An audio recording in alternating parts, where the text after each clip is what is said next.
Don't forget to subscribe and leave a comment on this video saying I subscribed. Let's get into it.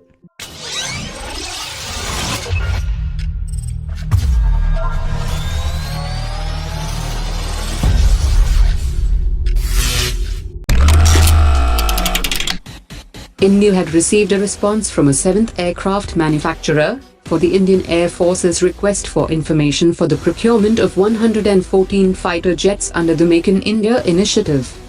The Sukhoi Design Bureau is the 7th vendor who has been allowed to submit its response to the request for information, which was issued in 2018, marking the official entry of Su-35.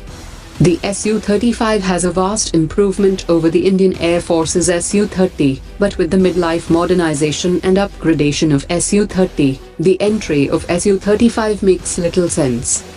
After the completion of the Super Sukhoi modernization program, the Su-30 will actually exceed the performance of Su-35 in the near future.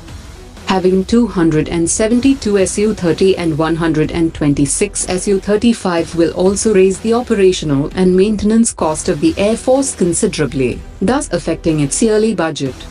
The Indian Air Force is still having second thoughts on taking up further orders for 40 new Su-30 aircraft at the old contract price from Hindustan Aeronautics, and this suggests that it has no intention to procure more Su-30, nor it is interested in procurement of Su-35.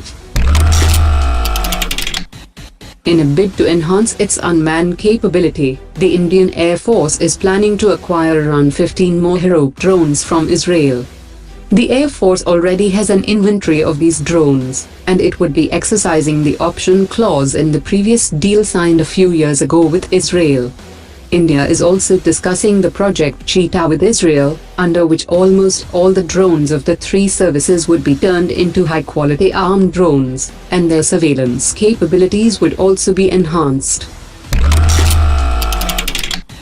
The Indian Army chief had said that the military is launching massive exercises next month for testing the structures geared towards the integrated battle groups, and these new structures will be validated in military exercises in May 2019.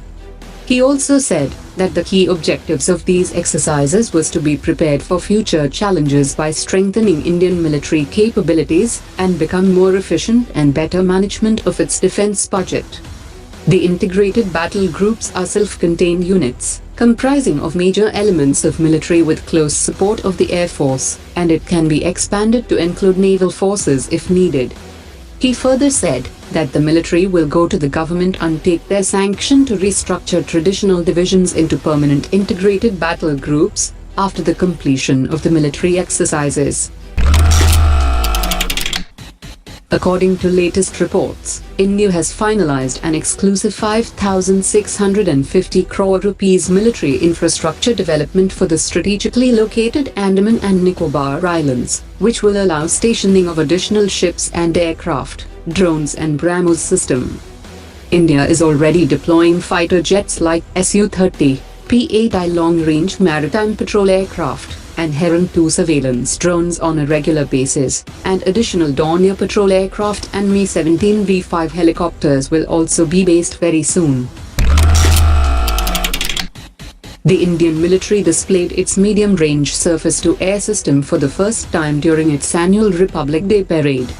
The system is developed by DRDO in partnership with Israeli Aerospace Industries, and Israel will reportedly supply India with 2,000 missiles.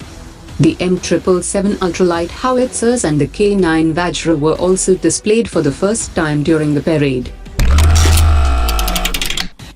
The Defence Minister has pitched for expanding the projected strength of the National Cadet Corps to beyond 15 lakh in a phased manner, to make room for more boys and girls from across the country who are interested to join the National Cadet Corps.